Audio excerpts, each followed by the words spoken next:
اسلام آباد میں امریکی سفارت خانہ میں اسلحہ کا ٹریننگ سینٹر کھولنے کا دعویٰ، فائر رینج بنانے کا اعلان۔ میڈیا رپورٹس نے امریکی سفارت خانے کی نئی سرگرمیوں کا بھانڈا پھوڑ دیا۔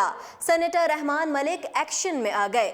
اسلام آباد میں واقع امریکی سفارت خانہ کے ایک بار پھر توسیعی عزائم کھل کر سامنے آ گئے۔ اس سے قبل بھی امریکی سفارت خانہ میں کئی ناپسندیدہ سرگرمیوں پر عوامی رد عمل کا اظہار کیا جا چکا ہے، جبکہ تازہ ترین اطلاعات کے مطابق سفارت خانہ میں اب فائرنگ رینج بنا کر اسلحہ ٹریننگ سینٹر کھولنے کا انکشاف ہوا۔ قوانین کے تحت امریکی سفارت اس کا مجاز نہیں۔ چیئرمین قائمہ کمیٹی برائے داخلہ سینیٹر رحمان ملک نے امریکی ایمبیسی کا فائر رینج بنانے کے حوالے سے چلنے والی خبروں پر سخت نوٹس لیتے ہوئے احکامات جاری کیے کہ وزارت داخلہ، خارجہ اور CDA امریکہ ایمبیسی کا فائر رینج بنانے کے حوالے سے 48 گھنٹوں میں کمیٹی کو رپورٹ پیش کرے۔ سینیٹر رحمان ملک نے کہا کہ کسی بھی ایمبیسی کا اسلحہ ٹریننگ سینٹر اور فائر رینج بنانا ایک نہایت حساس معاملہ ہے۔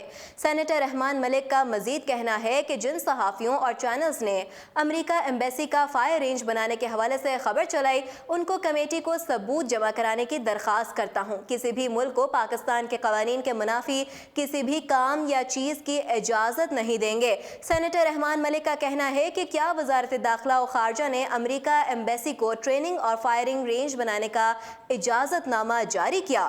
واضح رہے کہ اسلام آباد میں امریکہ کی طرف سے امریکی سفارت خانے کے اندر فائرنگ رینج بنانے کا اعلان کیا گیا۔ میڈیا رپورٹس کے مطابق امریکی سفارت خانے کی طرف سے رواں سال ہی فائرنگ رینج کی تعمیر کے لیے ٹینڈرز بھی طلب کر لیے گئے۔ منصوبے پر 1 سے 2.5 لاکھ امریکی ڈالر لاگت آئے گی۔ اسلام آباد کے امریکی سفارت خانے میں فائرنگ رینج بنانے کی تیاریاں شروع کر دی گئیں۔ امریکی سفارت خانے میں فائرنگ رینج کے ساتھ ساتھ اسلحہ گودام اور اسلحہ صفائی شیڈ بنایا جائے گا۔ میڈیا رپورٹ کے مطابق امریکی سفارت خانے کی جانب سے جاری کیے گئے ٹینڈرز کے مطابق یہ ساتھ بھی فائرنگ رینج کا حصہ ہیں۔